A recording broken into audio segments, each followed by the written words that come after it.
E isso me remete às conversas que a gente tinha, né, Pedrão, quando a gente, antes de começar o projeto do Sports Market Makers, que era muito sobre o que cada time espera alcançar naquele ano. Como você bem disse, né? Pô, vai falar pro torcedor do Vasco que a meta é não cair, a meta é sul-americana. Não, cara, todo ano o torcedor começa achando que, pô, tenho chance de ser campeão, ou chance de pelo menos um G4 ali e tudo mais. E aí, eu não sei o quão à vontade você fica de comentar, né, do time que você já trabalhou, mas vendo no caso do Cruzeiro, é uma situação que talvez a crise que o time está inserido ajuda a todo mundo olhar para a mesma direção, né? Porque quando você chega numa equipe que, ó, estamos aqui com um problema financeiro sério, estamos na segunda divisão, estamos passando por isso tudo e tal, a gente tem que seguir esse caminho. O trabalho de reconstrução acaba fica mais fácil convencer, né? Os argumentos racionais se sobrepõem os argumentos mais apaixonados. É mais ou menos por aí no. E no Cruzeiro foi assim, porque também tinha um Ronaldo, né?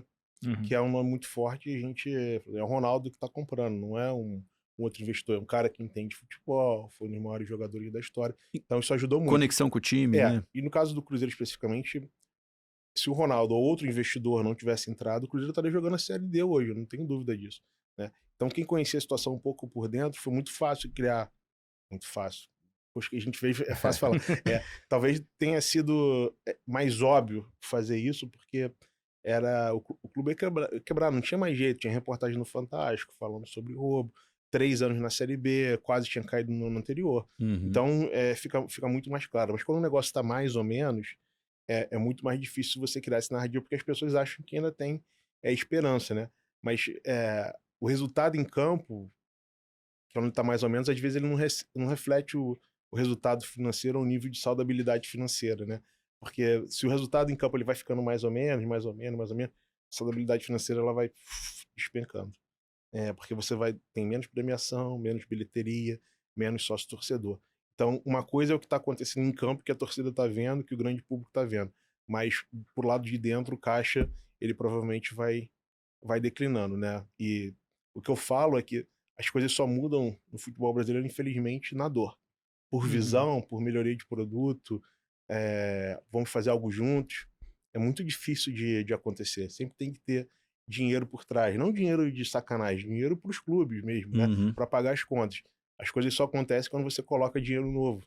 Só assim que você, infelizmente, consegue unir os clubes. Nós, como dirigentes, somos muito inaptos em gerar um produto melhor, né? E eu me coloco nisso que eu faço parte disso.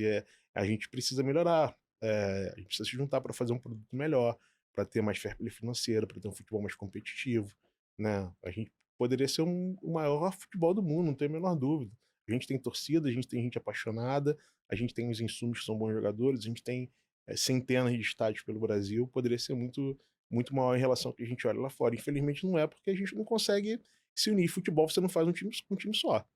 Ter dois no mínimo, né? E para Uhum. ficar interessante tem que Uhum. ter 18, 20 no campeonato, senão não vai ficar legal.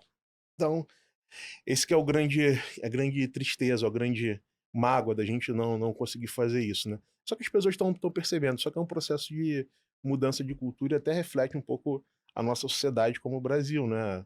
Tem muita coisa que a gente faz. Por que isso não acontece no Brasil, né? É porque é difícil quebrar o status quo das coisas, né? De como as coisas funcionam. Infelizmente, o futebol é um reflexo da nossa sociedade. Infelizmente, é isso. E a gente tem que mudar como sociedade e vai refletir no futebol, entendeu? E é uma briga constante. E puxando o gancho, a gente falou disso com o Vicentini, né? Uhum. Da história aqui de NBA, né? Trazendo Hum, paralelo, que dentro de quadra, competimos, né? Tenho que ganhar. Uhum. Você, naquele momento ali, é meu adversário. Fora de quadra, todos entendemos que somos sócios do mesmo produto, que o produto hum, tem que crescer, que temos que remar para o mesmo lado. A gente está muito longe disso no Brasil Muito ainda, longe. infelizmente.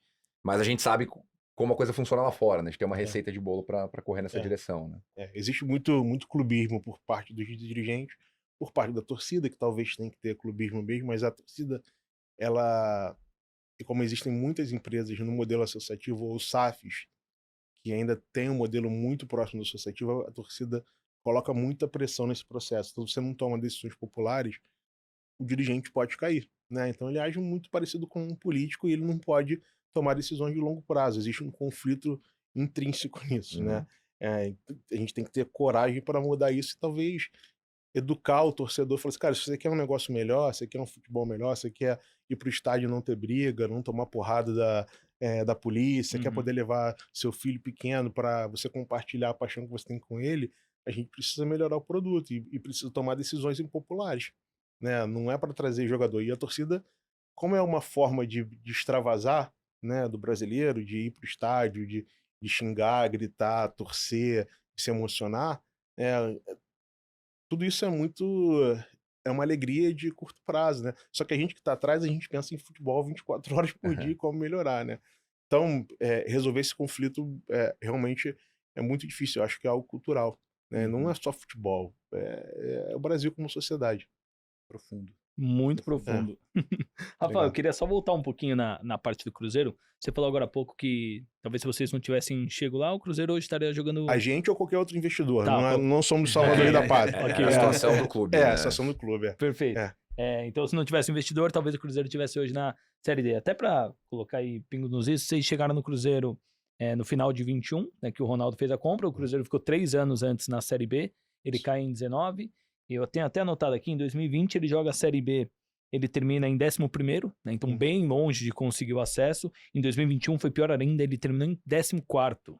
Conseguiu 3 vitórias ali no final, senão ele tinha grande chance de cair para a Série 21 C. foi o ano do transfer ban, né? Tomaram 6 pontos. Foi, né? Foi o começou ano com menos 6 que o pontos. Filipão chegou no meio do campeonato, salvou do rebaixamento, né?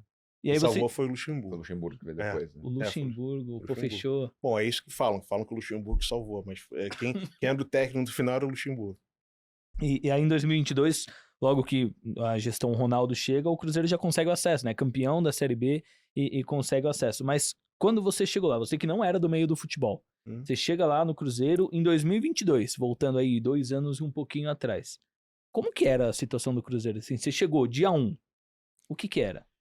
O plano A que a gente construiu era ficar na Série B. A gente tinha um plano otimista de subir, mas a gente não acreditava que ia funcionar tudo tão rápido, né? Foi tudo muito diferente, porque, mais uma vez, o nome do Ronaldo ajudou muito, a gente tinha o suporte dele, né, da imagem dele, na verdade, e foi uma surpresa muito agradável. A gente percebeu ali, né, em maio, junho, que as coisas iam ser diferentes do que a gente imaginava. Se não fosse a torcida apoiar em termos de bilheteria, em termos de sócio-torcedor, a gente não teria conseguido sobreviver, porque a gente usou muito essa receita para pagar as contas. A lei da SAF foi muito importante também, porque ela congelou as dívidas, determinadas dívidas, né? E depois o Cruzeiro Associação, que é o Cruzeiro antigo, entrou em RJ, né? Mas as dívidas ficaram lá, mas a responsabilidade por pagar, de certa forma, é da SAF, pela lei da SAF, né? Então, você ter esse marco legal ajudou muito no processo. Se não fosse essa conjunção dessas três, da imagem do Ronaldo, de ter colocado dinheiro, da lei da SAF, do torcedor ter comparado a ideia da performance desportiva, a situação ia ser muito mais complicada, né? E um clube que está quebrando, como aconteceu no Cruzeiro, como acontece em todos os clubes que precisam ser reestruturados, o clube não tem crédito, todas as receitas estão antecipadas, você tem que pagar tudo à vista, senão você não consegue comprar comida. A imagem com os players do mercado é muito ruim, com os próprios jogadores, com os agentes, com os clubes de fora, com as federações. Então é um processo de reconstrução da imagem do clube, né? E foi isso que a gente tentou fazer. E aí isso passa por não atrasar os salários, cumprir os contratos, pagar o que foi combinado pela nossa gestão e tentar quitar o máximo possível e mais rápido possível o passado. É uma receita de bolo de reestruturação de empresa. Você precisa reconstituir a confiança de todo o ecossistema no clube. E aí das pessoas que estão ali, garantir que aquilo vai continuar acontecendo no longo prazo, mesmo que você não esteja mais ali. Isso a gente só consegue com mudança de cultura e governança, né? Governança no início e mudança de cultura no longo prazo. Que não dá para... Você não consegue mudar a cultura muito rápido. Tem muito... No próprio Cruzeiro, quando eu saí, ainda tinha muito resquício de algumas atitudes antigas do futebol. Eu nem gosto de falar que são atitudes de associação, porque não é o futebol como um todo, né? Então, mudar essa cultura realmente é o que demora mais, você tem que dar um choque meio de governança, né, e fazer as coisas que são certas. É simples assim, mas extremamente difícil de fazer. É, se eu não me engano, na última coletiva do Ronaldo à frente ali, né, no momento de anunciar a venda, ele comentou isso, né? Que você chegar no Cruzeiro, tava na UTI, em vias de, né, ter problemas maiores e teve... Na prática foi um choque de gestão, né? Tudo que você tá descrevendo aí. E eu acho que a gente deu sorte também, cara. Porque deu tudo muito certo dentro de campo, né? A gente acreditava no modelo, mas não que ia acontecer tudo tão rápido. É um choque de gestão, mas não é só gestão do back-office, é gestão no futebol também, Sim, né? claro. Porque o Uhum. pessoal acha que é só encontrar um técnico que tem um histórico bom, que ele vai conseguir gerir aquele time. Não, tinha toda uma metodologia que o técnico mudava e o time continuava jogando de forma diferente. É um time que representava a gente, mesmo perdendo o time, ia pra frente, ou mesmo ganhando, na verdade, o time ia pra frente, continuava atacando, que a forma são agora me faltou a palavra. É o que a gente, como se fossem os valores do futebol, que a gente não abrir, os inegociáveis. O Gabriel que falava muito isso. Que a gente não abria a mão no dia a dia, que era a forma que o Cruzeiro tinha que jogar. Então, todo esse planejamento, essa visão de longo prazo do Ronaldo se refletia em campo e a gente sempre aplicava aquilo, acreditava muito no modelo, na metodologia, né? E eu acho que é uma forma de fazer, mas é uma forma de fazer no longo prazo. Sabe o que tá muito legal desse projeto do Sports Market Makers? A gente acabou de gravar um episódio no Market Makers, Uhum. que, pô, a gente conversou com... O cara foi por 30 anos analista e gestor da Dynamo, que, pô, pra quem não conhece o mercado de ações, a Dynamo... Se o mercado de ações fosse futebol, a Dynamo seria o Real Madrid, né? Que Uhum. todo mundo Uhum. teria que copiar. E ele está implementando a mesma filosofia que ele tinha na Dynamo na nova gestora dele, né, a Zino, que investe em empresas no mundo todo. E, cara, a coisa mais importante que ele fala na hora que ele vai analisar os critérios qualitativos de uma empresa é o lado de cultura e governança. Que a Dynamo foi uma grande transformadora na governança corporativa das empresas no Brasil, né? Eles investiam com foco em longo prazo nos anos 90 no Brasil, né? Que era quase um faroeste ali no mercado de capitais. E o quão difícil é fazer essa transformação, né? Porque passa pelas pessoas e não é da noite para o dia que você consegue conscientizar isso. Muitas vezes precisa daquela crise para você conseguir Sem a crise, conscientizar. Você precisa ter as a coisas não faísca, mudam, né? né? Então, assim, e é muito legal como as lições de um investidor de ações está há 30 anos podem ser inseridas também no mundo do futebol quando você pensa em profissionalização. Né? Bom, e isso que o Rafa falou é muito legal por conta do elemento cultural e por conta de como o elemento cultural precisa estar permeado no futebol e no back-office e vice-versa, né? Porque a gente algumas vezes com o cliente faz essa pergunta, porque né, o Rafa até falou aqui, né, que ele não dá palpite no futebol, a gente sempre brinca que é outfield porque também não dá palpite no futebol. E às vezes a gente até pergunta de volta, né? Fala assim, pô, mas o que vocês acham? Não, me fala você, qual que é a cultura do teu negócio, qual que é a cultura do teu time? O time tem que ser um time agressivo, tem que ser um time ofensivo, tem que ser um time defensivo. O que você quer para a empresa? Né? E aí é muito parecido com as analogias do Cristiano e da Dynamo, com o que o Rafa falou agora, né? Você tinha os inegociáveis, né? Tinha um estilo, o Cruzeiro tinha que representar alguma coisa. Cara, e aí é aquilo, você não. Eu não acredito pessoalmente você pegar a chave do clube e entregar para um técnico, para um diretor de futebol, e ele fazer o negócio do jeito que ele quer. Porque ele destrói o negócio a longo prazo, que uma hora ele vai cair. Isso é certo. Ele não vai ficar 15 anos lá, né? E aí tudo que ele construiu, a forma que ele construiu, a maneira de trabalhar, dando certo ou não, vai acabar. Então você precisa construir estrutura no clube, o clube tem que ter processos no futebol, tem que ter regras, tem que ter plano de carreira, né? Não é que mudou o diretor de futebol, mudou o técnico, muda tudo. Não, saiu um diretor, entrou outro e a missão continua a mesma. Talvez a forma de executar seja um pouco diferente, obviamente tem que mexer, mas a estrutura é a mesma.